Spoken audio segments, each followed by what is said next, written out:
Good morning. Guess who's back? I'm back. Coffee Chat Live is back. So I was standing in my bathroom 10 minutes ago, and I've just been in this like leisurely pace of getting ready every day because I've been off for 3 weeks. So this is my first week actually back working, and I'm standing there. I hadn't even started doing my hair or anything. I'm like, oh no, it's 9:20. I have coffee chat in 10 minutes. So I need to start readjusting my morning routines. I can't sit around in my PJs all morning drinking coffee, but anyway, it's all good. It's all good. I hope your first week back went well. If you guys headed back to work this week, it was a little bit rough. I love my job so much. I have trouble actually unplugging and disengaging. And I can say in the past probably 5, 6, maybe more than that years, I haven't truly taken a full vacation day where I have not at least checked email. But that's okay. I prefer it that way. I don't like to totally disengage and unplug. But anyway, I missed you guys so much. There were so many times during these past few weeks where I just wanted to share something with you, or thought of something like, oh gosh, I want to say that on Coffee Chat this week. And then I just didn't have the opportunity. And of course, I was like, okay, I'm going to jot all of these ideas down. I'm going to share it whenever I come back. I'm going to do a big update. Never happened. So far this year, in the past 8 days of the new year, I'm learning to give myself lots of grace for the things that I didn't do in the past 3 weeks. But one of the life-changing things that I did do, and I love throwing this word life-changing around, but seriously, this was one of them. I was scrolling Facebook one day and I saw this ad for contact lenses to replace readers. So I didn't even know that this existed. Maybe I live in a cave. I don't know. But I immediately called my eye doctor and was like, I want to come in and see about this. I had LASIK done a few years ago. I have really bad eyes. And I always have, like since I was, before I was a teenager.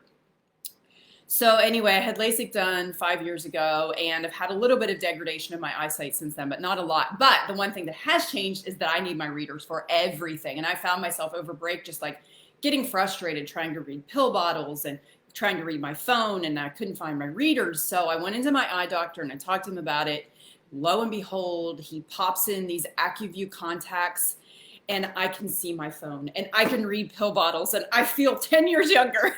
So no more readers for me. I am so excited about this. So if you don't know about this yet, call your eye doctor. You might want to check into it. Anyway, to the subject at hand, I want to say hi, check in if you're live. I can see comments on the side here if you're tuning in live. Again, it's been 3 weeks. It feels like it has been a lifetime, and I find I'm always a little bit nervous whenever I come back to Coffee Chat after a break because my awkwardness is like at an all-time high. So forgive me if I'm a bit more awkward today than normal or all over the place. I feel a little scattered today too. But anyway, good morning. Hey, Connie, how are you? Good morning from Tennessee. Are you guys having snow over there? I don't know. We're supposed to possibly get snow in Texas on Sunday. They called for it, I want to say last week or around New Year's, and then the chances went away. It's like when we get the precipitation, it's never cold enough to actually turn into snow, but then it gets cold after that and we don't have the precipitation. So I'm crossing my fingers because this Sunday we might actually get snow, and I'm super excited about that. Good morning, Tony. Hi, Jackie. Jackie says, don't feel awkward. We love you. Hey, Sheila. Good morning from Minnesota. I bet you're nice and cold up there. So anyway, I want to talk to you today about some goal setting. And I know that not everybody sets goals at the beginning of the year. I used to do resolutions. They didn't work. They just made me feel guilty. So I switched to goal setting some years ago. If you've done the Rediscover Me Challenge with me, which is my 30-day life coaching challenge, if you're new around here, this is something we do as a community. We're going to do it again in February. It's a free thing. For 30 days, we work through some goal setting and setting our intentions for the year. I wait till February to do it because I think January is kind of overwhelming. There's so much coming at us at once. We put all this pressure on ourselves. And then by February, things just kind of calm down a little bit more and we can focus. So we're going to do this in February. But I just want to talk to you today a little bit about my goal setting, how it's evolved over the years, and help you with setting some goals if that's something you want to do. But I have a disclaimer that this is an unusual year, and that's like putting it lightly, right? And maybe goal setting isn't for you this year. Maybe you're in survival mode, and that's okay. take it easy on yourself. You don't have to be on fire for goals this year. I'm not. I'm going to be the first to admit it. I didn't normally have this 2-week break or 3-week break that I take over the holidays. You know, the first week I just sort of decompress, and then the second week I dive into goal setting and just kind of go crazy overboard with it. I've set as many as 20 goals before. But my new mantra is simplify, simplify, simplify. And as I head into this year, I'm looking for ways that I can have more ease in my life, more simplification. If the pandemic has taught me anything, it's that I don't need a lot to be happy. And that's a really good thing. So one of the things that I'm doing is just kind of stepping back and saying, with this goal setting, like, what is the ultimate goal of these goals? And at the end of the day, it's about a feeling, right? So it's about a way that I want to feel. And I'll get into this a little bit more later when I walk you through the steps with my goal setting. But just kind of going back to that simplification and saying, is this something that lights me up? Is this something I even want to do? Reserving your best yes and saying, you know, everything that you said yes to, you're saying no to something else that potentially is more satisfying to you or more meaningful to you. So really think about what your intentions are with setting your goals and focus it down. Maybe 20 goals is unrealistic. I'm going to say it probably is, but look at 3 goals in your life. Maybe look at 1. That's okay. You don't have to look at any this year. So that's the freedom that we get in 2021. All right, so I'm going to pull up my notes because, again, I said I'm scattered today. And oh, by the way, I still have some Christmas trees up in my house. Raise your hand if you still have Christmas trees up in your house. I still have mine in the study right here in the corner. We still have our big tree up in the front living room, which I've not been lighting. It's just sitting there with all the ornaments on. The only tree I still have lit, well, 2 trees I still have lit, are in our foyer and in the family room. So we're getting there. The outside stuff is down. The inside stuff is still up. I just like the glow of the lights. I'm going to be honest. But this is probably the latest I've left trees up. My son's birthday is tomorrow. He's turning 25. So we have not kept trees up until his birthday, I think, ever. So this might be the first year for that. Anyway, so we're talking about goals, if you just tuned in. And I want to talk to you a little bit first about a year-end ritual that I have. Every year I sit down and I keep a prayer journal, which I've talked about on coffee chats before. But if you're new around here, this prayer journal is something that I rarely miss a day of just kind of having. It's a combination of recording life events, so it's like living history, and also a gratitude journal and a prayer request journal. And I've been keeping this, gosh, probably 12, 13 years now. And I love it because I keep it in a Word doc and I can do a search back through every year on the exact date to see what was going on in my life, what I was struggling with, what I was grateful for, where I was in my personal development, and just so many things that I've poured my heart out into this journal for so many years. And one of the things that I love to do at the end of every single year is I go through the previous year and I just kind of jot down little highlights of the year and things that I'm grateful for. And I compile that into one list that I can read through. And it's the coolest thing because then every year I'm able to see everything just kind of at a glance from that year. And so I end my year with that ritual of just the gratitude and the blessings that I've had in that previous year. And then I head into the year ahead with my goal setting.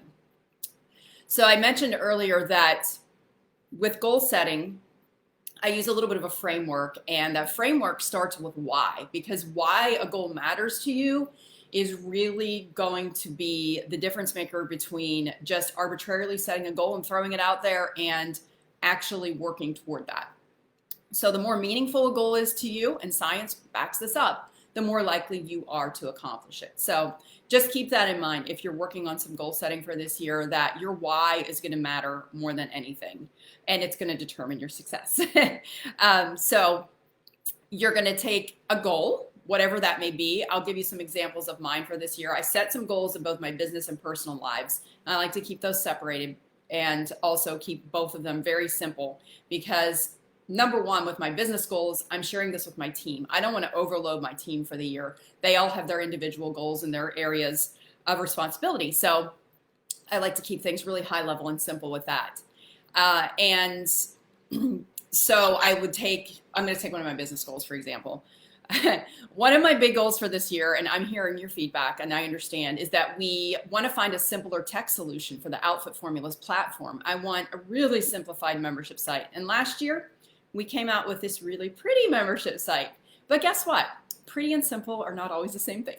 And we learned this the hard way. So what I want for you is a place that you can go to that's super easy to log into, that when you get there, the steps are broken down into bite-sized pieces. If you're new to the program, you get it right away. You're guided through the process. Our resources are easily and readily available, and you can find everything you need. So that is one of my major goals for the year ahead, is to find a tech solution for Outfit Formulas, which we are testing out right now. So anyway, I want to be able to roll that out with our start of our annual memberships, with the start of the spring capsule. Don't know, that's a pretty lofty goal, especially for a program this size. But anyway, my why behind that is because I can put myself in your shoes as a customer, and you buy this product, and the thing that you want from this product is it to be super easy to use, and for you to be able to just jump right in and use it right away and get results, right? So that is my why, is that I can really just kind of feel that ease for my customers, and I don't want you feeling frustrated at all. So there you go. That's one of my business goals.